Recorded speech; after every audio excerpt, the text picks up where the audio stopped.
Dear friends, എല്ലാവർക്കും PSC പ്രസത്തിലേക്ക് സ്വാഗതം. അപ്പോൾ ഇന്ന് നമ്മൾ 9ാം ക്ലാസ്സിലെ SCERT ന്യൂ സിലബസ് പ്രകാരമുള്ള കെമിസ്ട്രിയിൽ നിന്നുള്ള 6ാമത്തെ ചാപ്റ്റർ ലൈനുകൾ എന്ന് പറയുന്ന ചാപ്റ്ററിൻ്റെ 3ാമത്തെ പാർട്ടാണ് പഠിക്കുന്നത്. അപ്പം നമ്മുടെ 1ഉം 2ഉം പാർട്ടുകൾ നമ്മൾ വീഡിയോ അപ്ലോഡ് ചെയ്തിട്ടുണ്ട്. അത് കണ്ടിട്ട് വേണം ഈ 3ാമത്തെ പാർട്ട് കാണാൻ.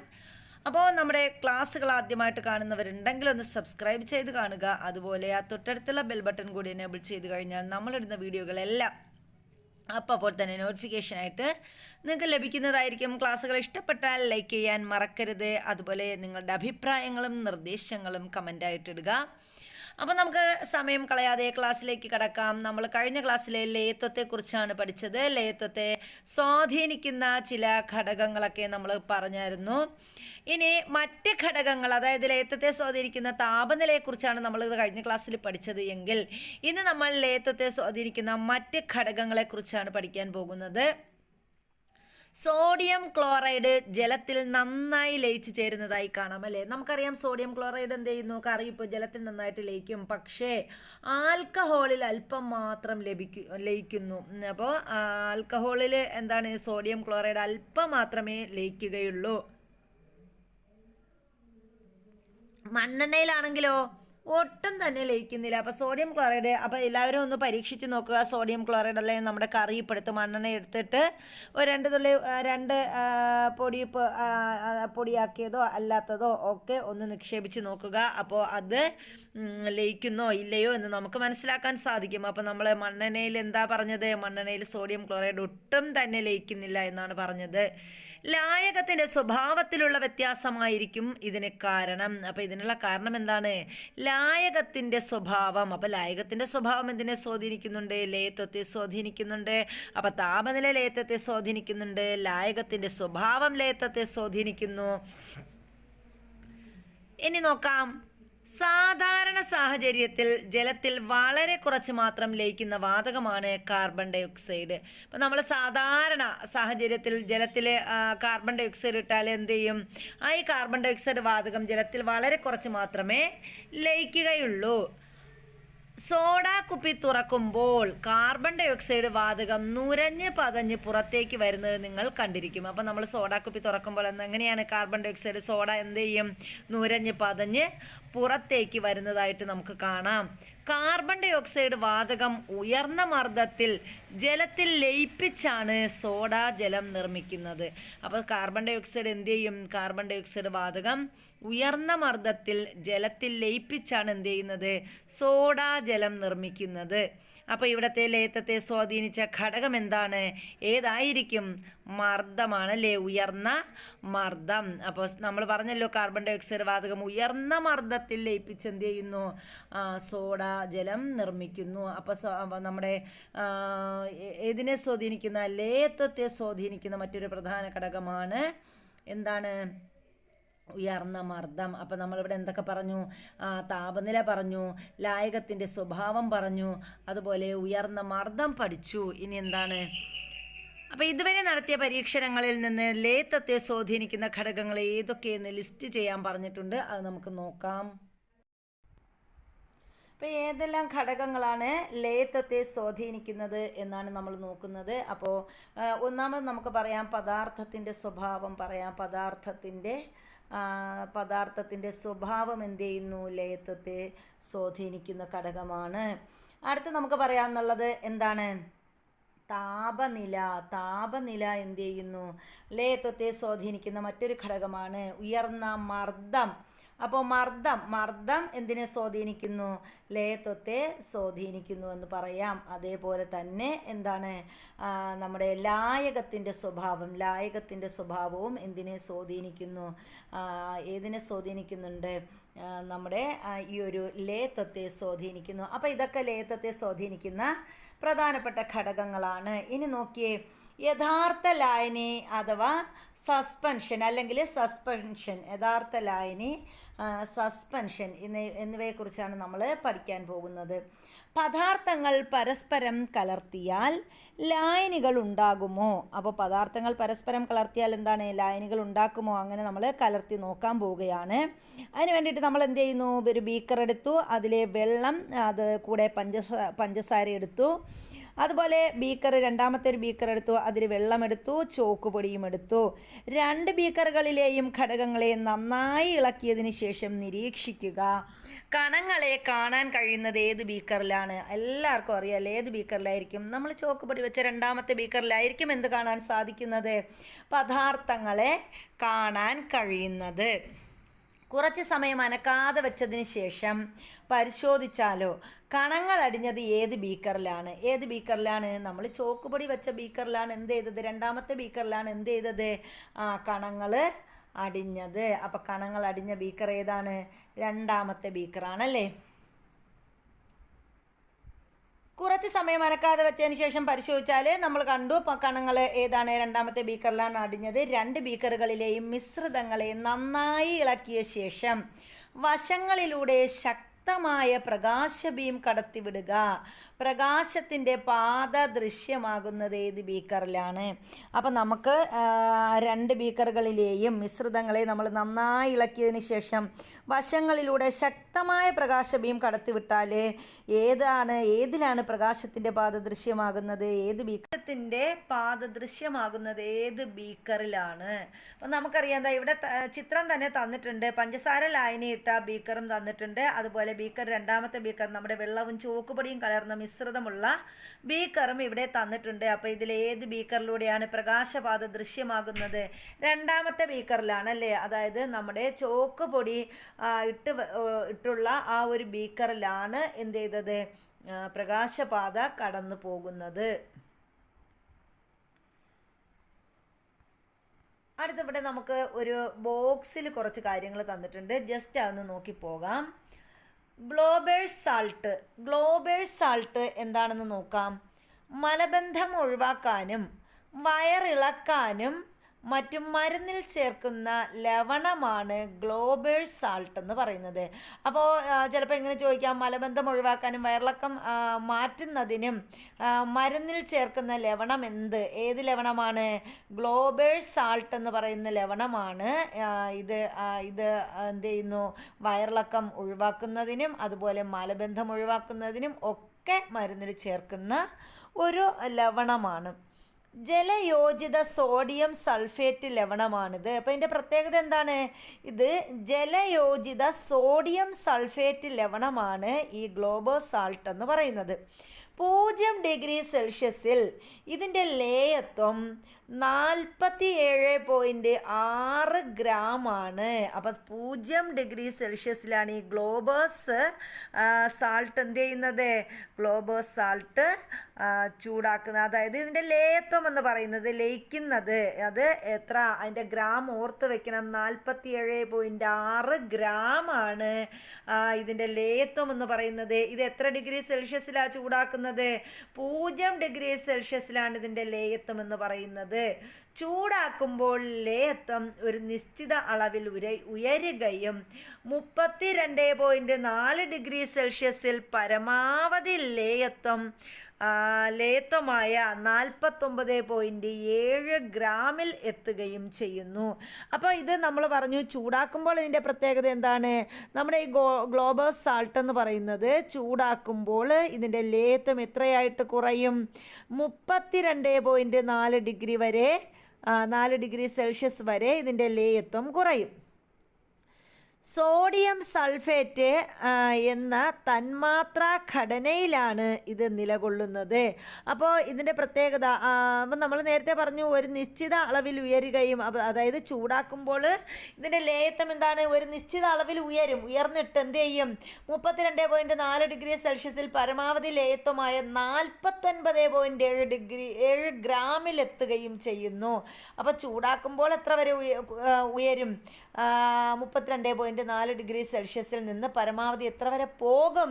49.7 ഗ്രാമിലെത്തുകയും ചെയ്യും. തുടർന്ന് നമ്മൾ വീണ്ടും അതിനെ ചൂടാക്കുമ്പോൾ ഇതിൻ്റെ ലേയത്വം എന്ത് ചെയ്യുന്നു?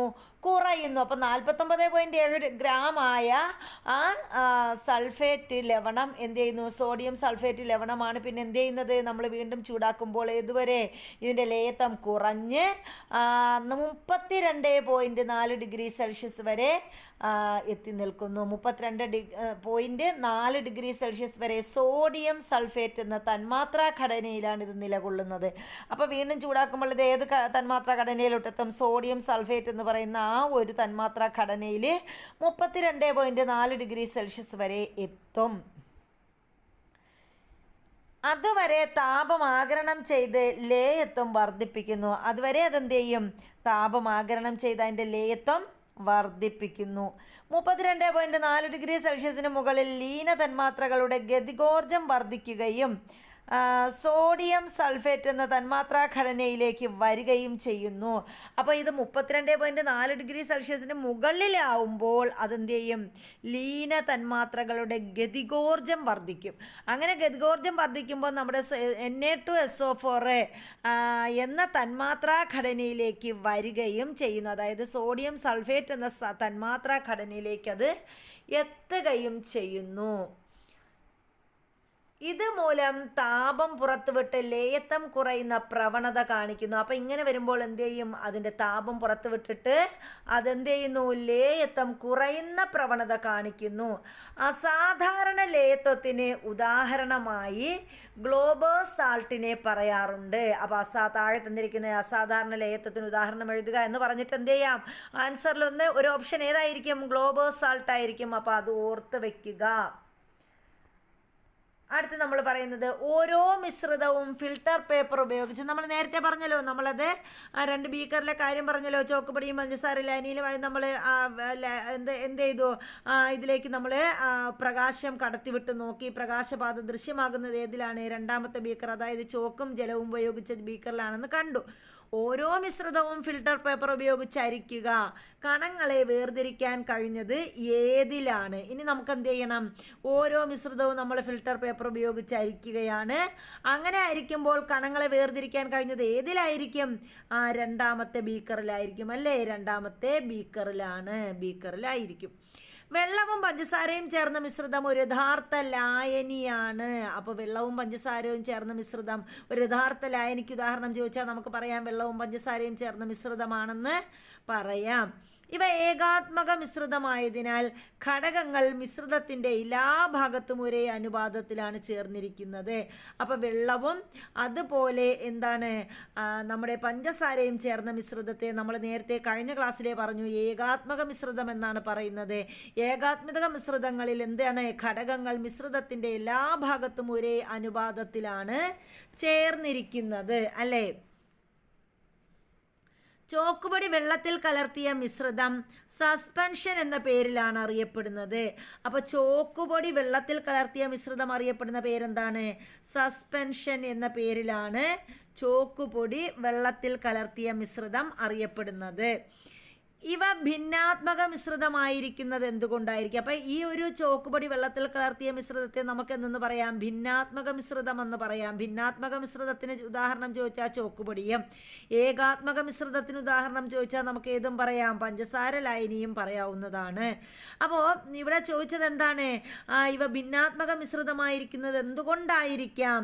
മിശ്രിതത്തിൻ്റെ എല്ലാ ഭാഗത്തും ഘടകങ്ങൾ ഒരേ അനുപാതത്തിലാണോ ചേർന്നിരിക്കുന്നത്? അല്ല. അതുകൊണ്ടാണ് അത് എന്ത് ചെയ്തിരിക്കുന്നത്? ഭിന്നാത്മക മിശ്രിതമായിരിക്കുന്നത്. ഒരു മിശ്രിതത്തിൻ്റെ എല്ലാ ഭാഗത്തും ഘടകങ്ങൾ ഒരേ അനുപാതത്തിലല്ല ചേർന്നിരിക്കുന്നതെങ്കിൽ ആ മിശ്രിതത്തെ ഭിന്നാത്മക മിശ്രിതം എന്ന് പറയുന്നു. അപ്പോൾ എന്താ ഭിന്നാത്മക മിശ്രിതം എന്ന് പറഞ്ഞാൽ? ഒരു മിശ്രിതത്തിൻ്റെ എല്ലാ ഭാഗത്തും ഘടകങ്ങൾ ഒരേ അനുപാതത്തിലല്ല ചേർന്നിരിക്കുന്നതെങ്കിൽ ആ മിശ്രിതത്തെ നമ്മൾ എന്തെന്ന് പറയും? ഭിന്നാത്മക മിശ്രിതം എന്ന് പറയും. ഭിന്നാത്മക മിശ്രിതങ്ങൾക്ക് കൂടുതൽ ഉദാഹരണം കണ്ടെത്താൻ പറഞ്ഞിട്ടുണ്ട്. അപ്പോൾ ചെളി വെള്ളം എന്ന് പറയുന്ന ഒരു സസ്പെൻഷനാണ്, അല്ലെങ്കിൽ ഭിന്നാത്മക മിശ്രിതത്തിന് ഉദാഹരണമാണ് എന്ത്? ചെളി വെള്ളം. അപ്പോൾ ചെളിയും വെള്ളവും കൂടി ഇങ്ങനെ കലങ്ങി അത് കുറേ നേരം കഴിയുമ്പോൾ അതിൻ്റെ അടിയും അല്ലേ? അപ്പോൾ അത് നമുക്ക് വേർതിരിച്ചെടുക്കാൻ പറ്റത്തില്ലേ? അപ്പോൾ ചെളി വെള്ളം ഒരു സസ്പെൻഷനാണ് എന്ന് പറയുന്നത് എന്തെല്ലാം സവിശേഷതകളുടെ അടിസ്ഥാനത്തിലാണ്? നിങ്ങൾ നടത്തിയ നിരീക്ഷണങ്ങളിൽ നിന്ന് യഥാർത്ഥ ലായനി, സസ്പെൻഷൻ എന്നിവയുടെ സവിശേഷതകൾ പട്ടികപ്പെടുത്തുക. അതുപോലെ തന്നെ വിട്ടുപോയത് ഏതെങ്കിലും ഉണ്ടെങ്കിൽ അത് പൂർത്തിയാക്കുകയും ചെയ്യാനായിട്ട് പറഞ്ഞിട്ടുണ്ട്. അപ്പോൾ ഇവിടെ തന്നിരിക്കുന്ന എന്താണ്? പ്രവർത്തനം, യഥാർത്ഥ ലായനി, സസ്പെൻഷൻ, അപ്പോൾ ഇവിടെ നമുക്ക് ഇതിൽ നിന്ന് എന്ത് മനസ്സിലാക്കാം? പ്രവർത്തനം ഇപ്പോൾ ഫിൽട്ടർ പേപ്പർ ഉപയോഗിച്ച് അരിക്കുന്നു. ഫിൽട്ടർ പേപ്പർ ഉപയോഗിച്ച് നമ്മൾ അരിക്കുമ്പോൾ യഥാർത്ഥ ലായനിയാണെങ്കിൽ അവിടെ എന്താ സംഭവിക്കുക? ഘടകങ്ങളെ അരിച്ച് വേർതിരിക്കാൻ കഴിയുമോ? ഇല്ല. അപ്പോൾ ഘടകങ്ങളെ അരിച്ച് വേർതിരിക്കാൻ കഴിയാത്തത് യഥാർത്ഥ ലായനി. ഇനി ഘടകങ്ങളെ അരിച്ച് വേർതിരിക്കാൻ കഴിയുമെങ്കിൽ അത് എന്താണ്? അത് സസ്പെൻഷൻ. ഘടകങ്ങളെ അരിച്ച് വേർതിരിക്കാൻ കഴിയുമെങ്കിൽ അത് സസ്പെൻഷനാണ്. ഇനി ശക്തമായ പ്രകാശബീം കടത്തിവിടുന്നു. നമ്മൾ ശക്തമായ പ്രകാശബീം കടത്തിവിടുകയാണ്. അങ്ങനെ ശക്തമായ പ്രകാശബീം കടത്തിവിടുമ്പോൾ അവിടെ എന്താണ്? പ്രകാശപാത ദൃശ്യമല്ല എങ്കിൽ, ദൃശ്യമാകുന്നില്ല. യഥാർത്ഥ ലായനിയിൽ എന്താണ്? പ്രകാശപാത ദൃശ്യമാവില്ല, ദൃശ്യമല്ല. പ്രകാശപാത ദൃശ്യമല്ല. ഇനി സസ്പെൻഷൻ ആണെങ്കിൽ അവിടെ എന്ത് ദൃശ്യമാണ്? പ്രകാശപാത ദൃശ്യമാണ്. ഇനി നമ്മൾ അനക്കാതെ വയ്ക്കുമ്പോൾ എന്ത് ചെയ്യുന്നു? യഥാർത്ഥ ലായനിയിലാണെങ്കിൽ എന്താണ്? ആ ലായനി എല്ലായിടവും ഒരേപോലെ തന്നെയായിരിക്കും. അവിടെ അടിയിൽ ഒന്നും അടിഞ്ഞുകൂടാനായിട്ട് ഉണ്ടാവില്ല. പക്ഷേ സസ്പെൻഷനാണെങ്കിൽ എന്ത് ചെയ്യുന്നുണ്ട്? അടിഞ്ഞുകൂടും. ഇതിൻ്റെ എക്കലെല്ലാം കൂടി എന്ത് ചെയ്യും? അടിഞ്ഞുകൂടും. അപ്പം ഇതാണ് യഥാർത്ഥ ലായനിയും സസ്പെൻഷനും തമ്മിലുള്ള വ്യത്യാസം എന്ന് പറയുന്നത്. ഇവിടെ നിരീക്ഷണങ്ങളിലുള്ള വ്യത്യാസത്തിന് കാരണം എന്തായിരിക്കും? ലീനത്തിൻ്റെ കണികകളുടെ വലിപ്പ വ്യത്യാസമാണ് എന്തിന് കാരണം? നമ്മുടെ നിരീക്ഷണങ്ങളിലുള്ള വ്യത്യാസത്തിന് കാരണം. ഇനി നോക്കിയേ, യഥാർത്ഥ ലായനിയിൽ ലീനകണങ്ങളുടെ വലിപ്പം തീരെ കുറവാണ്. അപ്പം നമ്മൾ യഥാർത്ഥ ലായനി എടുക്കുകയാണെങ്കിൽ അവിടെ ലീനകണങ്ങളുടെ വലിപ്പം എങ്ങനെയായിരിക്കും? കുറവാണ്, തീരെ കുറവായിരിക്കും. നഗ്നനേത്രങ്ങൾ കൊണ്ടോ സൂക്ഷ്മദർശിനി ഉപയോഗിച്ച് പോലുമോ ഇവയെ കാണാൻ കഴിയില്ല. അപ്പം നമ്മൾ യഥാർത്ഥ ലായനിയിൽ നോക്കിയാൽ അവിടെ നമുക്ക് എന്ത് കാണാൻ സാധിക്കില്ല? നഗ്നനേത്രങ്ങൾ കൊണ്ടോ അതല്ലെങ്കിൽ സൂക്ഷ്മദർശിനി ഉപയോഗിച്ചോ നമുക്ക് ഈ ഒരു ലീനത്തെ കാണാൻ സാധിക്കുകയില്ല. തീരെ ചെറിയ കണങ്ങളായതിനാൽ അവയ്ക്ക് പ്രകാശത്തെ വിസരിപ്പിക്കാൻ കഴിയില്ല. അപ്പം തീരെ ചെറിയ കണങ്ങളാണ് യഥാർത്ഥ ലായനിയിൽ ഉണ്ടാവുക. അതുകൊണ്ടാണ് അതിന് പ്രകാശത്തെ എന്ത് ചെയ്യാൻ പറ്റാത്തത്? വിസരിപ്പിക്കാൻ കഴിയാത്തത്, പ്രതിഫലിപ്പിക്കാൻ കഴിയാത്തത്. അതുകൊണ്ട് പ്രകാശപാത അവിടെ ദൃശ്യമാകുമോ? ഇല്ല. അതുകൊണ്ട് പ്രകാശപാത ദൃശ്യമല്ല. ഇനി സസ്പെൻഷനുകളിൽ ലീനകണങ്ങൾ നഗ്നനേത്രങ്ങൾ കൊണ്ട് കാണാൻ കഴിയുന്നത്ര വലിപ്പമുള്ളവയാണ്. അപ്പോൾ സസ്പെൻഷൻ നമ്മൾ എടുക്കുകയാണെങ്കിൽ നമുക്ക് നഗ്നനേത്രങ്ങൾ കൊണ്ട് അതിലെ ലീനകണത്തെ കാണാൻ സാധിക്കും. അതുമാത്രമല്ല, എന്താണ്? അത് വലിപ്പമുള്ളവയാണ്. ഈ ലീനകണങ്ങൾ നഗ്നനേത്രങ്ങൾ കൊണ്ട് കാണാൻ കഴിയുന്നവയാണ്, അത് വലിപ്പമുള്ളവയാണ്. അവ പ്രകാശത്തെ എന്ത് ചെയ്യുന്നു? വിസരിപ്പിക്കുന്നു. അതുകൊണ്ട് തന്നെ നമുക്ക് എന്ത് ദൃശ്യമാണ്? പ്രകാശപാത ദൃശ്യമാണ്. ഗുരുത്വാകർഷണം കാരണം കണങ്ങൾ ക്രമേണ അടിയുന്നു. അപ്പം ഗുരുത്വാകർഷണമാണ് എന്ത് ചെയ്യുന്നതിന് കാരണം? ഈ ഒരു സസ്പെൻഷനിൽ കണങ്ങൾ അടിഞ്ഞു കൂടുന്നതിന് കാരണം. കൂടാതെ ഇവയെ അരിച്ചെടുക്കാനും കഴിയുന്നു. അപ്പോൾ സസ്പെൻഷൻ്റെ പ്രത്യേകതകൾ മനസ്സിലായല്ലോ. നമുക്ക് ഇവയെ അരിച്ചെടുക്കാനും സാധിക്കും. അടുത്ത നമ്മൾ പറയുന്നത് കൊളോയിഡുകളെ കുറിച്ചാണ്. ലായനികളെക്കുറിച്ചും സസ്പെൻഷനുകളെക്കുറിച്ചും നാം മനസ്സിലാക്കി. ഇവ രണ്ടിലും പെടാത്ത മിശ്രിതങ്ങളുണ്ടോ? ഉണ്ട്. ഇവ രണ്ടിലും പെടാത്ത മിശ്രിതങ്ങളുണ്ട്. അതിനെയാണ് നമ്മൾ കൊളോയിഡ് എന്ന് പറയുന്നത്. പാല് ഈ പറയുന്ന വിഭാഗത്തിൽ വരുമോ? നമുക്ക് പരിശോധിക്കാം. അപ്പോൾ ഇവിടെ പാല് കൊളോയിഡാണോ എന്നാണ് ചോദിച്ചിരിക്കുന്നത്. അത് നമുക്ക് നോക്കാം. ഒരു ബീക്കറിൽ പാലും വെള്ളവും കലർന്ന മിശ്രിതമെടുത്ത് മുമ്പ് നടത്തിയ പ്രവർത്തനങ്ങൾ ആവർത്തിക്കാൻ പറഞ്ഞിട്ടുണ്ട്. ഇനി നിരീക്ഷണങ്ങൾ ടിക്ക് ചെയ്യണം. എന്തൊക്കെയാണ് പറഞ്ഞിരിക്കുന്നത്? കണങ്ങളെ നഗ്നനേത്രങ്ങൾ കൊണ്ട് കാണാൻ കഴിയുന്നു. അപ്പോൾ കണങ്ങളെ നഗ്നനേത്രങ്ങൾ കൊണ്ട് കാണാൻ കഴിയുമോ? പാലും വെള്ളവും കൂടി എടുത്തു കഴിഞ്ഞാൽ നമുക്ക് നഗ്നനേത്രം കൊണ്ട് കാണാൻ കഴിയുമോ? ഇല്ല. അപ്പോൾ എന്താണ്? അത് കണങ്ങളെ നഗ്നനേത്രങ്ങൾ കൊണ്ട് കാണാൻ കഴിയില്ല എന്നത് തെറ്റാണ്. ഇനി പ്രകാശത്തിൻ്റെ പാത ദൃശ്യമാണ്. നമുക്ക് പാലും വെള്ളവും ചേർന്ന മിശ്രിതത്തിൽ പ്രകാശത്തിൻ്റെ പാത ദൃശ്യമാകുമോ? ഇല്ല. അതും നമുക്കത് കാണാൻ കഴിയില്ല. കണങ്ങൾ അരിച്ചെടുക്കാൻ കഴിയുന്നു. പാലും വെള്ളവും കൂടി ചേർന്ന മിശ്രിതം അരിച്ചെടുക്കാൻ പറ്റുമോ? ഇല്ല. അപ്പോൾ ലായനികളിലേതെന്ന പോലെ ഇവയിലെ കണങ്ങളെ നഗ്നനേത്രങ്ങൾ കൊണ്ട് കാണാൻ കഴിയില്ല. അപ്പോൾ ലായനി, യഥാർത്ഥ ലായനി പോലെ തന്നെയാണ് ഇത് കൊളോയിഡും. അത് അവിടെ നമുക്ക് എന്ത് ചെയ്യാൻ പറ്റത്തില്ല, അവിടെ കണങ്ങളെ ഇവിടത്തെ പോലെ അവിടെയും കണങ്ങളെ എന്ത് ചെയ്യാൻ പറ്റില്ല, നഗ്നനേത്രങ്ങൾ കൊണ്ട് കാണാൻ കഴിയില്ല. സസ്പെൻഷനുകളിലേതുപോലെ അടിയുകയുമില്ല. സസ്പെൻഷനിലേതുപോലെ അടിയോ, പാലും വെള്ളവും അടിയോ ഇല്ല. പ്രകാശബീം കടത്തിവിട്ടാൽ പാത ദൃശ്യമാവുകയും ചെയ്യും. പക്ഷേ ഇവിടെ പ്രകാശബീം കടത്തിവിട്ടാൽ എന്ത് കാണാൻ പറ്റും, പാത ദൃശ്യമാകും. സോറി, നമ്മൾ നേരത്തെ പാത ദൃശ്യമാകില്ല എന്നാണ് കണ്ടത്. അപ്പോൾ പ്രകാശത്തിൻ്റെ പാത എന്ത് ചെയ്യും, ദൃശ്യമാണ്. പ്രകാശത്തിൻ്റെ പാത ദൃശ്യമാണ്, അത് ശരിയാണ്. ലായനികൾക്കും സസ്പെൻഷനുകൾക്കും ഇടയിലുള്ള ഇത്തരം മിശ്രിതമാണ് കൊളോയിഡുകൾ. അപ്പോൾ ലായനികൾക്കും സസ്പെൻഷനുകൾക്കും ഇടയിലുള്ള മിശ്രിതത്തെയാണ് നമ്മൾ എന്തെന്ന് പറയുന്നത്, കൊളോയിഡുകൾ എന്ന് പറയുന്നത്. പാലൊരു കൊളോയിഡാണെന്ന് മനസ്സിലായല്ലോ. അപ്പം നമ്മുടെ പാലെന്ന് പറയുന്നത് എന്താണ്, ഒരു കൊളോയിഡാണ്. അപ്പോൾ കൊളോയിഡുകളിലൂടെ എന്ത് ദൃശ്യമാണ്, പ്രകാശത്തിൻ്റെ പാത ദൃശ്യമാണ്. പ്രകാശബീം കടത്തിവിട്ടാൽ അവിടെ പാത ദൃശ്യമാകും. ലായനികൾക്കും സസ്പെൻഷനുകൾക്കും ഇടയിലുള്ള ഇത്തരം മിശ്രിതമാണ് കൊളോയിഡുകൾ എന്ന് പറയുന്നത്. അപ്പോൾ പാലൊരു കൊളോയിഡാണെന്ന് നമ്മൾ പറഞ്ഞല്ലോ.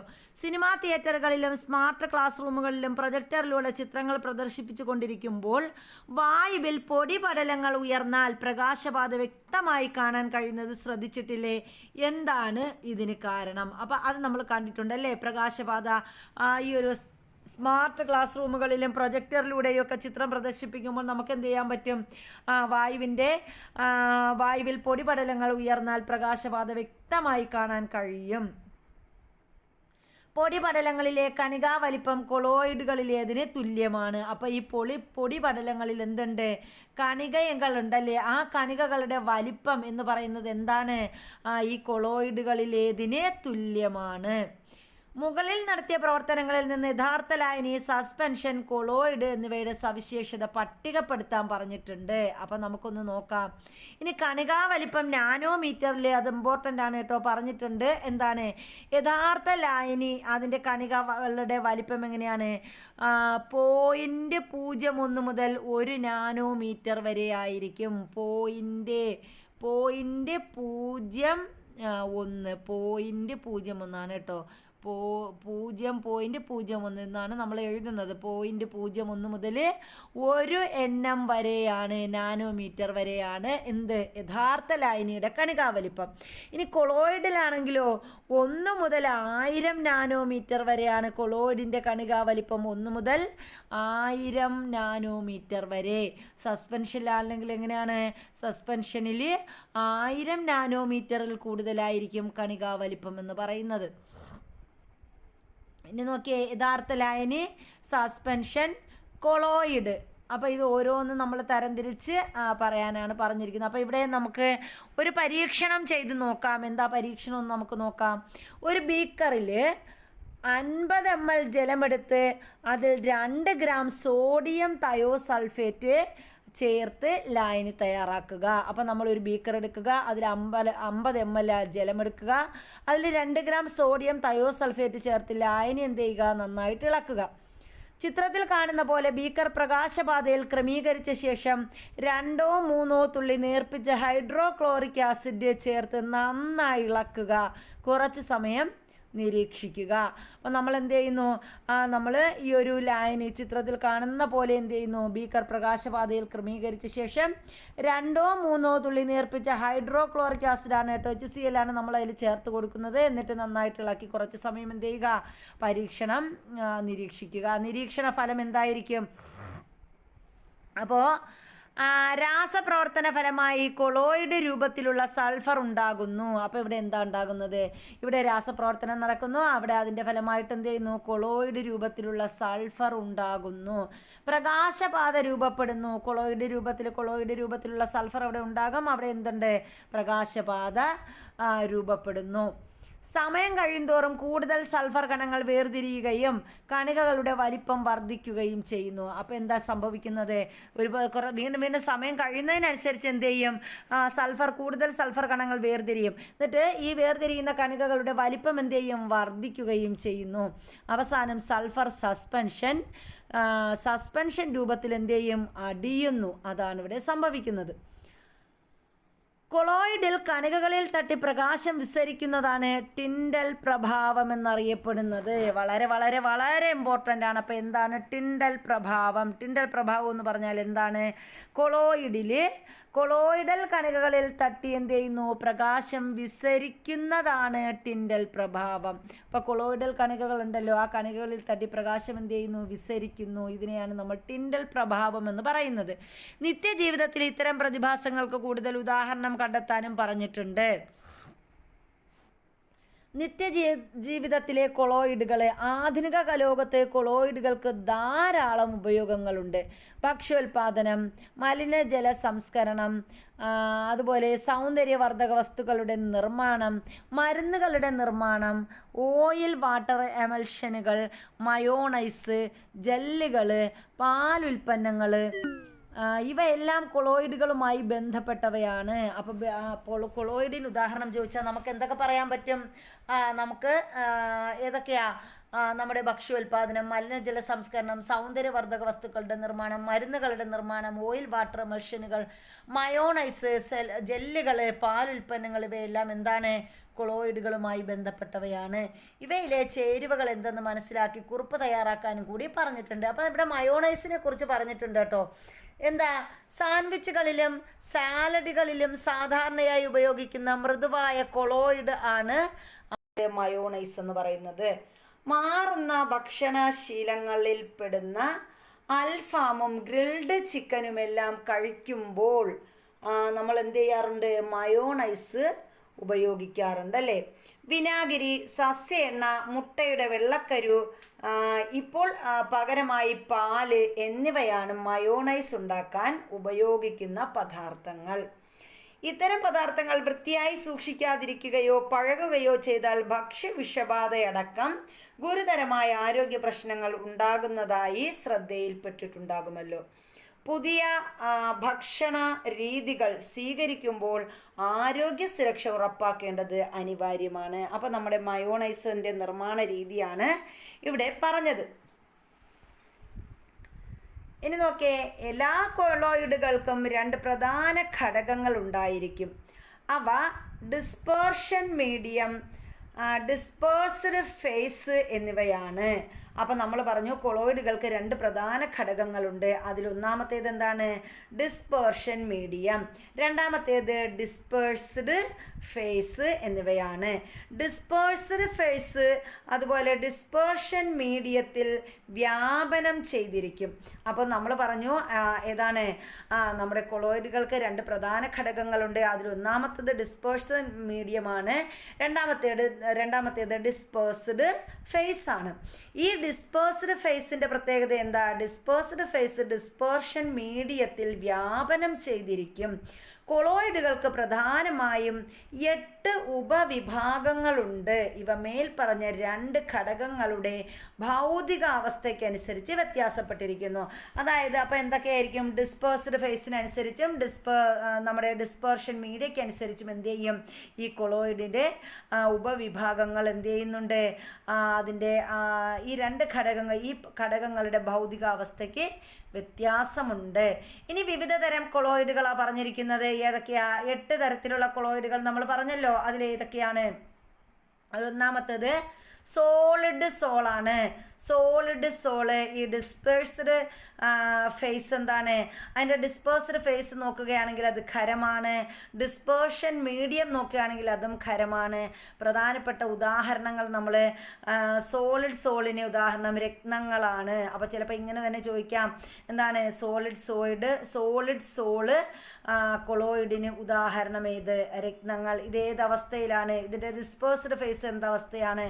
ഖരാവസ്ഥയിലാണ്. ഡിസ്പേർഷൻ മീഡിയ എന്തവസ്ഥയിലാണ്? ഖരാവസ്ഥയിലാണ്. ഇനി രണ്ടാമത് ജെല്ലാണ് കേട്ടോ. ജെല്ല് എല്ലാവർക്കും കേൾക്കുമ്പോൾ തന്നെ നമുക്കറിയാം എന്താണ്? ദ്രാവകാവസ്ഥയിലാണ്. അതിൻ്റെ ഡിസ്പേഴ്സ്ഡ് ഫേസ് എന്ന് പറയുന്നത് ദ്രാവകമാണ്. ഡിസ്പേർഷൻ മീഡിയം ഏതാണ്? ഖരാവസ്ഥയിലാണ്. അപ്പോൾ ജെല്ലിൻ്റെ ഡിസ്പേഴ്സ്ഡ് ഫേസ് എന്തവസ്ഥയിലാണ്? ദ്രാവകാവസ്ഥയിലാണ്. ഡിസ്പേർഷൻ മീഡിയം എങ്ങനെയാ? ഖരാവസ്ഥയിലാണ്. ഇതിന് ഉദാഹരണം ചോദിക്കുകയാണെങ്കിൽ നമുക്ക് പറയാം വെണ്ണ, ജാമ്, ചീസ് ഇവയൊക്കെ എന്തിനുദാഹരണമാണ്? ജെല്ലിന് ഉദാഹരണമാണ്. വെണ്ണ, ജാമ്, ചീസ്. അടുത്ത സോളിഡ് ഫോമാണ്. സോളിഡ് ഫോമിൻ്റെ ഡിസ്പേഴ്സ്ഡ് ഫേസ് വാതക അവസ്ഥയിലായിരിക്കും. അതിൻ്റെ ഡിസ്പേർഷൻ മീഡിയം എന്ന് പറയുന്ന ഖരാവസ്ഥയിലാണ്. അതിനുദാഹരണമാണെങ്കിൽ റബ്ബർ, മെത്ത, ഇതൊക്കെ എന്താണ്? സോളിഡ് ഫോമിലുള്ള കൊളോയിഡിന് ഉദാഹരണമാണ് റബ്ബറും മെത്തയും. അടുത്ത സോളാണ്. സോൾ എന്ന് പറയുന്നത് ഡിസ്പേഴ്സ്ഡ് ഫേസ് ആണെങ്കിൽ ഖരമായിരിക്കും. അതിൻ്റെ ഡിസ്പേർഷൻ മീഡിയം എങ്ങനെയാണ്? ദ്രാവകമായിരിക്കും. ഇനി ഇതിന് ഉദാഹരണമാണ് ഏതൊക്കെയാ? നമ്മൾക്ക് കഞ്ഞിവെള്ളം പറയാം. കഞ്ഞിവെള്ളം എന്ന് പറയുന്നത് എന്താണ്? സോളിന് ഉദാഹരണമാണ്. സോൾ കൊളോയിഡിന് ഉദാഹരണമാണ് കഞ്ഞിവെള്ളം. ഇനി എമൾഷൻ എന്ന് പറഞ്ഞാൽ ഡിസ്പേഴ്സ്ഡ് ഫേസിൽ ദ്രാവകമായിരിക്കും. അതിൻ്റെ ഡിസ്പേർഷൻ മീഡിയം ദ്രാവകം തന്നെയായിരിക്കും. അതിന് ഉദാഹരണം എന്താണ്? പാല്, പെയിൻറ്റ്, ഇതൊക്കെ എമൾഷൻ ഉദാഹരണമാണ്. പാല്, പെയിൻറ്റ്, ഇതെല്ലാം. ഇനി ഫോമാണ്. ഫോം എന്ന് പറയുന്ന വാതകം ഡിസ്പേഴ്സ്ഡ് ഫേസിലെ വാതകമായിരിക്കും. ഡിസ്പേർഷൻ മീഡിയയിൽ അത് ദ്രാവക അവസ്ഥയിലായിരിക്കും. അപ്പോൾ ഫോമിൻ്റെ അവസ്ഥ എന്താണ്? ഡിസ്പേഴ്സ്ഡ് ഫേസിൽ ഫോമിൻ്റെ അവസ്ഥ എന്തെന്ന് ചോദിക്കും? വാതകമാണ്. ഡിസ്പേർഷൻ മീഡിയയിലെ ഫോമിൻ്റെ അവസ്ഥ എന്താണ്? ദ്രാവക അവസ്ഥയാണ്. ഫോമിന് ഉദാഹരണം ചോദിക്കാം. സോപ്പ് പത എന്താണ്? ഫോമിന് ഉദാഹരണമാണ്. അടുത്ത എയറോസോളിൻ്റെ ഡിസ്പേഴ്സ്ഡ് ഫേസിൽ എയറോസോളിന് ഏതവസ്ഥയാ? ഖരാവസ്ഥയിലാണ്. ഡിസ്പേർഷൻ മീഡിയയിലാണെങ്കിലോ വാതക അവസ്ഥയിലാണ്. അപ്പോൾ എയറോസോളിന് ഉദാഹരണം പുക, പൊടിക്കാറ്റ്, ഇതൊക്കെ എയറോസോളിന് ഉദാഹരണമാണ്. അടുത്ത ലിക്വിഡാണ് കേട്ടോ. ലിക്വിഡ് എയറോസോൾ ഉണ്ട്. ലിക്വിഡ് എയറോസോളിൻ്റെ ഡിസ്പേഴ്സ്ഡ് ഫേസ് എന്ന് പറയുന്നത് ദ്രാവകമാണ്. ഡിസ്പേർഷൻ ഫേസ് എന്ന് പറയുന്നത് എന്താണ്? വാതകമാണ്. ഡിസ്പേർഷൻ മീഡിയം എന്ന് പറയുന്നത് എന്താണ്? ദ്രാവകമാണ്. വാതകമാണ്. ഇനി എന്താണ് ഈ ഒരു എയറോസോളിന് ഉദാഹരണം ഏതൊക്കെയാ? ഉദാഹരണം മൂടൽമഞ്ഞ്, കാർമേഘം, ഇതൊക്കെ ലിക്വിഡ് എയറോസോളിന് ഉദാഹരണമാണ്. ഇനി കൃത്രിമ പാനീയങ്ങൾ കുറച്ച് ചിത്രങ്ങളൊക്കെ തന്നിട്ടുണ്ട്. ശീതള പാനീയ കടയിൽ കുലുക്കി സർബത്ത് ഉണ്ടാക്കുന്നത് കണ്ടിട്ടില്ലേ? എന്തെല്ലാം പദാർത്ഥങ്ങളാണ് ഇതിൽ ലയിപ്പിച്ച് ചേർക്കുന്നത്? ചിലത് ലയിക്കാതിരിക്കുകയും ചെയ്യുന്നത് കാണാം, ചിലത് ലയിക്കത്തൊന്നുമില്ല. അപ്പോൾ എന്താ നോക്കാം. ചൂടുകാലത്ത് ദാഹമകറ്റാൻ പാനീയങ്ങൾ അനിവാര്യമാണ്. നാം ഉപയോഗിക്കുന്ന പല ജ്യൂസുകളും കൊളോയിഡ് രൂപത്തിലുള്ള പാനീയങ്ങളാണ്. ചിലത് പ്രകൃതിദത്തവും ചിലത് കൃത്രിമവുമായിരിക്കും. പ്രകൃതിദത്ത പാനീയങ്ങൾക്ക് ഉദാഹരണങ്ങൾ. പ്രകൃതിദത്ത പാനീയങ്ങളാണെങ്കിൽ നമുക്ക് പറയാം ഏതൊക്കെയാണ്? പ്രകൃതിദത്ത പാനീയങ്ങളാണെങ്കിൽ ഓറഞ്ച് ജ്യൂസ് നമുക്ക് പറയാം. ഓറഞ്ച് ജ്യൂസ്, നാരങ്ങ വെള്ളം, ഇതൊക്കെ എന്താണ്? പ്രകൃതിദത്ത പാനീയങ്ങളാണ്. ഇനി ശുദ്ധജലം, അതുപോലെ മോര് വെള്ളം, നാരങ്ങ വെള്ളം, കരിക്കിൻ വെള്ളം, ഇതൊക്കെ എന്താണ്? പ്രകൃതിദത്ത കൊളോയിഡുകളാണ്. പ്രകൃതിദത്ത ഈ പാനീയങ്ങളാണ് അല്ലേ? ശുദ്ധജലം പറയാം, മോര് വെള്ളം പറയാം, നാരങ്ങ വെള്ളം പറയാം, കരിക്കിൻ വെള്ളം പറയാം. ഇതൊക്കെ പ്രകൃതിദത്തമാണ്. ഇവയൊക്കെ എത്ര നാൾ കേടുകൂടാതെ സൂക്ഷിക്കാൻ കഴിയും? അപ്പം അതൊക്കെ കുറച്ച് നാൾ എന്ത് ചെയ്യാൻ നമുക്ക് സൂക്ഷിക്കാൻ കഴിയും. മാർക്കറ്റിൽ നിന്ന് ഇന്ന് ലഭ്യമായ ജ്യൂസുകളും പാനീയങ്ങളും ദീർഘകാലം കേടാകാതെ സൂക്ഷിക്കാൻ അവയിൽ പല രാസവസ്തുക്കളും ചേർക്കുന്നുണ്ട്. അതുകൊണ്ടാണ് നമ്മൾ കടയിൽ നിന്ന് വാങ്ങുന്ന വസ്തുക്കളൊക്കെ ധാരാളം കാലം നമുക്ക് വെച്ച് ഉപയോഗിക്കാൻ സാധിക്കുന്നത്. സ്റ്റെബിലൈസറുകളിൽ ചിലതാണ് ഇവിടെ തന്നിരിക്കുന്നത്. എന്താ നോക്കാം. ബ്രോമിനേറ്റഡ് വെജിറ്റബിൾ ഓയിൽ എന്ന് പറയുന്ന ഒരു സ്റ്റെബിലൈസറാണ്. സൂക്രോസ് അസറ്റേറ്റ് ഐസാബ്യൂട്ടിനേറ്റ്, അതും ഒരു സ്റ്റെബിലൈസറാണ്. ഗ്ലിസറൈൽ എസ്റ്റർ ഓഫ് റോസിൻ, അതും ഒരു സ്റ്റെബിലൈസറാണ്. അതായത് ഇതൊക്കെ നമ്മൾ മാർക്കറ്റിൽ നിന്ന് ലഭിക്കുന്ന ജ്യൂസുകളിലും മറ്റും കേടുകൂടാതിരിക്കുന്നതിന് വേണ്ടി ചേർക്കുന്ന വസ്തുക്കളാണ് ഈ പറഞ്ഞത്. അപ്പോൾ ഏതൊക്കെയാണ്? Brominated vegetable oil, sucrose acetate isobutyrate, glyceryl ester of rosin. കണികകൾ അടിയുന്നത് തടയാനായി കൃത്രിമ പാനീയങ്ങളിൽ ചേർക്കുന്ന രാസവസ്തുക്കളെ സ്റ്റെബിലൈസറുകൾ എന്ന് പറയുന്നു. അപ്പോൾ എന്താ സ്റ്റെബിലൈസർ എന്ന് പറഞ്ഞാൽ? കണികകൾ അടിയുന്നത് തടയാനായി കൃത്രിമ പാനീയങ്ങളിൽ ചേർക്കുന്ന രാസവസ്തുക്കളെയാണ് നമ്മൾ എന്ത് പറഞ്ഞത്? സ്റ്റെബിലൈസറുകൾ എന്ന് പറയുന്നത്. ആ സ്റ്റെബിലൈസറാണ് നമ്മൾ ഈ പറഞ്ഞ ബ്രോമിനേറ്റഡ് വെജിറ്റബിൾ ഓയിലും സൂക്രോസ് അസറ്റേറ്റ് ഐസോബ്യൂട്ടിറേറ്റും ഗ്ലിസറൈൽ എസ്റ്റർ ഓഫ് റോസിനും ഒക്കെ എന്താണ്? സ്റ്റെബിലൈസറുകളാണ്. ഭക്ഷ്യവസ്തുക്കൾ കേടുകൂടാതിരിക്കാൻ ചില പദാർത്ഥങ്ങൾ ഉപയോഗിക്കുന്ന രീതി പണ്ട് മുതലേ നിലനിന്നിരുന്നു. അപ്പോൾ നമ്മൾ ഭക്ഷ്യവസ്തുക്കൾ കേടുകൂടാതിരിക്കാൻ വേണ്ടിയിട്ട് ചില പദാർത്ഥങ്ങളൊക്കെ ഉപയോഗിക്കാറുണ്ട് അല്ലേ. ആ ഒരു രീതി പണ്ട് മുതലേ നിലനിന്നിട്ടുണ്ട്. വിനാഗിരി, ഉപ്പ് എന്നിവ ഇവയിൽ ചിലതാണ്. അപ്പോൾ വിനാഗിരി, ഉപ്പ് ഇതൊക്കെ ഭക്ഷ്യപദാർത്ഥങ്ങൾ കേടുകൂടാതെ സൂക്ഷിക്കാൻ വേണ്ടി നാം ഉപയോഗിക്കുന്ന വസ്തുക്കളാണ്. പ്രിസർവേറ്റീവുകൾ എന്നാണ് ഇവയെ പൊതുവെ പറയുന്നത്. അപ്പോൾ വിനാഗിരിയെയും ഉപ്പ് ഇതൊക്കെ എന്തറിയപ്പെടുന്നത്? പ്രിസർവേറ്റീവുകൾ എന്നാണ് ഇവയെ പൊതുവെ പറയുന്നത്. മനുഷ്യപദാർത്ഥങ്ങളുടെ ഗുണം നിലനിർത്തുന്നതോ രുചി കൂട്ടുന്നതോ ആയ രാസവസ്തുക്കളാണ് ഇതിനായി ഉപയോഗിക്കുന്നത്. അപ്പോൾ ഭക്ഷ്യപദാർത്ഥങ്ങളുടെ ഗുണം നിലനിർത്തുന്നതോ രുചി കൂട്ടുന്നതോ ആയ രാസവസ്തുക്കളാണ് ഇതിലുപയോഗിക്കുന്നത്, ഇതിനായിട്ട് ഉപയോഗിക്കുന്നത്. കൃത്രിമ പാനീയങ്ങൾക്ക് ആകർഷകമായ നിറങ്ങൾ ലഭിക്കാനും ചില രാസവസ്തുക്കൾ ചേർക്കുന്നുണ്ട്. ഈ ഗണത്തിൽപ്പെടുന്ന ചില രാസവസ്തുക്കൾ താഴെ തന്നിട്ടുണ്ട്. അപ്പോൾ നമുക്ക് നോക്കാം എന്താണ് രാസവസ്തുക്കൾ ഏതൊക്കെയാണ്. ടാർട്രസിൻ ഉണ്ട്. ടാർട്രസിൻ എന്തിനാ ചേർക്കുന്ന പാനീയം അല്ലെങ്കിൽ ഭക്ഷണ പദാർത്ഥം എന്ന് പറയുന്നത് ഭക്ഷ്യപദാർത്ഥം, പാനീയങ്ങൾ ഇതിലൊക്കെയാണ് ചേർക്കുന്നത്. ടാർട്രസിൻ ഉപയോഗം എന്താണ്? മഞ്ഞ നിറം നൽകാൻ ഉപയോഗിക്കുന്നത്. പാനീയങ്ങൾക്ക് മഞ്ഞ നിറം നൽകാൻ അല്ലെങ്കിൽ ഭക്ഷണ പദാർത്ഥങ്ങൾക്ക് മഞ്ഞ നിറം നൽകാനാണ് ടാർട്രസിൻ ഉപയോഗിക്കുന്നത്. എറിത്രോസിൻ, എറിത്രോസിൻ്റെ പ്രത്യേകത ഭക്ഷ്യപദാർത്ഥങ്ങളും പാനീയങ്ങളിലും ചേർക്കുന്നത് തന്നെയാണ് എറിത്രോസിൻ.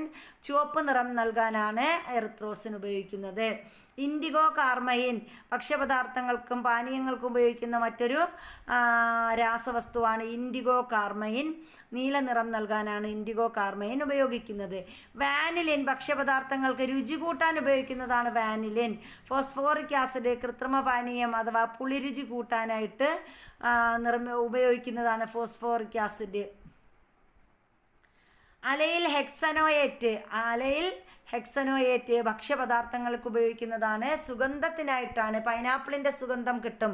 ചില രാസവസ്തുക്കൾ ചില പാനീയങ്ങളൊക്കെ നമ്മൾ പൊട്ടിച്ച് നോക്കുമ്പോൾ പൈനാപ്പിളിൻ്റെ സുഗന്ധം കിട്ടും. അപ്പോൾ അതിന് വേണ്ടിയിട്ട് ഉപയോഗിക്കുന്നതാണ് അലൈനൽ ഹെക്സോയനേറ്റ്,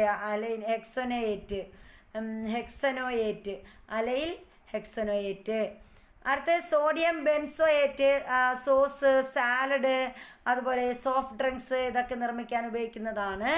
ഏതെന്ന് പറയുന്നത് സോഡിയം ബെൻസോയേറ്റ് എന്ന് പറയുന്നത്. ഇതെന്തിനാണ്? ഈസ്റ്റ്, പൂപ്പൽ എന്നിവ ബാധിക്കാതിരിക്കാനായിട്ടാണ് ഈ ഒരു നമ്മുടെ ഈ പറഞ്ഞ സോസിലും സാലഡിലും പിന്നെന്താണ് സോഫ്റ്റ് ഡ്രിങ്ക്സിലുമൊക്കെ ചേർക്കുന്ന സോഡിയം ബെൻസോയേറ്റ്. അടുത്ത സോർബിക് ആസിഡ്. സോർബിക് ആസിഡ് എന്തിനാണ്? ചീസ്, കേക്ക്, സാലഡ് ഇതൊക്കെ ഉണ്ടാക്കാൻ ഉപയോഗിക്കുന്നതാണ് സോർബിക് ആസിഡ് എന്ന് പറയുന്നത്. ഇത് എന്തിനു വേണ്ടിയിട്ടാണ്? പൂപ്പൽ ബാധിക്കാതിരിക്കാൻ ഉപയോഗിക്കുന്നതാണ് സോർബിക് ആസിഡ് എന്ന് പറയുന്നത്. അപ്പോൾ ഇതൊക്കെയാണ് നമ്മൾ ആഹാര സാധനങ്ങളിൽ ചേർക്കുന്നത്. പാനീയ കുപ്പികളുടെയും പാക്കറ്റ് ഫുഡുകളുടെയും ലേബലിൽ നിന്ന് ഇത്തരം ചില ഘടകങ്ങൾ നിങ്ങൾക്ക് കണ്ടെത്താൻ കഴിയും. തന്നിരിക്കുന്ന വിവരങ്ങളുമായി ഇതിനെ താരതമ്യം ചെയ്യാനും പറഞ്ഞിട്ടുണ്ട്. കൃത്രിമ പാനീയങ്ങൾ പോഷകമൂല്യങ്ങൾ ഉള്ളവയാണോ? അല്ല. ഇവയിൽ പലതും ആരോഗ്യത്തിന് ഹാനികരമാണ്. ഇത്തരം രാസവസ്തുക്കൾ ഭക്ഷ്യവസ്തുക്കളിലും പാനീയങ്ങളിലും ചേർക്കുന്നത് ശരീരത്തെ എങ്ങനെയൊക്കെയാണ് ബാധിക്കുന്നത്? അന്വേഷിച്ച് വിവരങ്ങൾ ശേഖരിക്കാൻ പറഞ്ഞിട്ടുണ്ട്.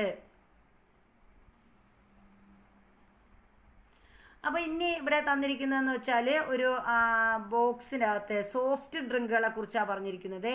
സോഫ്റ്റ് ഡ്രിങ്കുകൾ ഉപയോഗിക്കുന്ന ശീലം ഇപ്പോഴും നമ്മുടെ ഇടയിലുണ്ട്. Carbonated drinks, fizzy drinks, pop drinks എന്നീ പേരുകളിലെല്ലാം അറിയപ്പെടുന്നവയാണ് സോഫ്റ്റ് ഡ്രിങ്കുകൾ. അപ്പോൾ ഏതൊക്കെയാണ് സോഫ്റ്റ് ഡ്രിങ്കുകൾ? Carbonated drinks, fizzy drinks, pop drinks ഇതൊക്കെ എന്താണ്? കാർബണേറ്റഡ് ഈ പറഞ്ഞ സോഫ്റ്റ് ഡ്രിങ്കുകൾക്ക് ഉദാഹരണമാണ്. കാർബൺ ഡൈ ഓക്സൈഡ് ജലത്തിൽ കൂടി കടത്തിവിട്ട് കൃത്രിമ നിറങ്ങൾ, പ്രിസർവേറ്റീവ്സ്, സൂക്രോസ് അല്ലെങ്കിൽ ആർട്ടിഫിഷ്യൽ ഷുഗർ, കഫീൻ തുടങ്ങിയവ കൂട്ടിക്കലർത്തിയാണ് ഇവയിൽ പലതും നിർമ്മിക്കുന്നത്. അപ്പോൾ ഈ സോഫ്റ്റ് ഡ്രിങ്ക് നിർമ്മിക്കുന്നത് എങ്ങനെയാണെന്ന് മനസ്സിലായല്ലോ. കൃത്രിമ മധുരങ്ങൾ നമ്മുടെ രുചിമുകളത്തെ ഉത്തേജിപ്പിച്ച് കൂടുതൽ മധുരം കഴിക്കണമെന്ന തോന്നലുണ്ടാക്കാം. സാധാരണ പഞ്ചസാരയേക്കാൾ പല മടങ്ങ് മധുരവും താരതമ്യേന വിലക്കുറവുമുള്ള അസ്പാർട്ടൈം, സാക്കറിൻ, ഫ്രക്ടോസ്, കോൺ സിറപ്പ് എന്നിവയാണ് മധുരങ്ങളിലെ പ്രധാന വില്ലന്മാർ. അപ്പോൾ ഈ മധുരങ്ങളൊക്കെ ചേർക്കുമ്പോൾ എന്താണ് ഏതൊക്കെയാണ് ഇതിൽ ചേർക്കുന്നത്? അസ്പാർട്ടൈം എന്ന് പറയുന്ന രാസവസ്തു ചേർക്കും. സാക്കറിൻ ചേർക്കാറുണ്ട്. ഫ്രക്ടോസ്, കോൺ സിറപ്പ് ചേർക്കാറുണ്ട്. ഇതൊക്കെ മധുരങ്ങളിലെ പ്രധാന വില്ലന്മാരാണ്. പഞ്ചസാരയെ അപേക്ഷിച്ച് കലോറിക മൂല്യം കുറഞ്ഞവയാണെങ്കിലും രക്തത്തിലെ ട്രൈഗ്ലിസറൈഡ്സ്, ചീത്ത കൊഴുപ്പുകളുടെ ഉൽപ്പാദനം എന്നിവ വിവിധ തരം ആരോഗ്യ പ്രശ്നങ്ങൾ ഇവ സൃഷ്ടിക്കുന്നുണ്ട്. ഇതിൻ്റെ സ്ഥിരമായ ഉപയോഗം നോൺ ആൽക്കഹോളിക് ലിവർ സിറോസിസിനും വിശപ്പ് കൂടുന്നതിനും കാരണമായേക്കാം. ഇത്തരം മധുരങ്ങൾ രക്തത്തിലെ യൂറിക് ആസിഡിൻ്റെ അളവ് വർദ്ധിപ്പിച്ച് മറ്റ് രോഗങ്ങളിലേക്ക് വഴിതെളിക്കുന്നു. സോഫ്റ്റ് ഡ്രിങ്ക്സ് അമിതമായി ഉപയോഗിക്കുന്നത് അമിതവണ്ണത്തിനും ദന്തക്ഷയത്തിനും കാരണമാകുമെന്നും ചില പഠനങ്ങൾ ചൂണ്ടിക്കാണിക്കുന്നു. അപ്പോൾ സോഫ്റ്റ് ഡ്രിങ്ക്സ് കുടിക്കുന്നവരുടെ ശ്രദ്ധയ്ക്ക് ഇത് വളരെ വളരെ വളരെ ഹാനികരമായ ഒരു ഡ്രിങ്കാണ്. ഏത് സോഫ്റ്റ് ഡ്രിങ്ക് എന്ന് പറയുന്നത്. അപ്പോൾ ഇത്രയുമാണ് നമ്മുടെ ഒരു ക്ലാസ് എന്ന് പറയുന്നത്. ഇനി നമുക്ക് അടുത്ത് വിലയിരുത്താം എന്നൊരു ഭാഗമാണ്. അത് നമ്മൾ അടുത്ത ക്ലാസ്സിൽ നോക്കുന്നതായിരിക്കും. അപ്പോൾ നമ്മുടെ ക്ലാസ്സുകൾ ഇഷ്ടപ്പെട്ടാൽ ലൈക്ക് ചെയ്യാനും ഷെയർ ചെയ്യാനും സബ്സ്ക്രൈബ് ചെയ്യാനും മറക്കരുത്. അപ്പോൾ എല്ലാവർക്കും നല്ലൊരു ദിവസം ആശംസിക്കുന്നു. Thank you for watching our channel.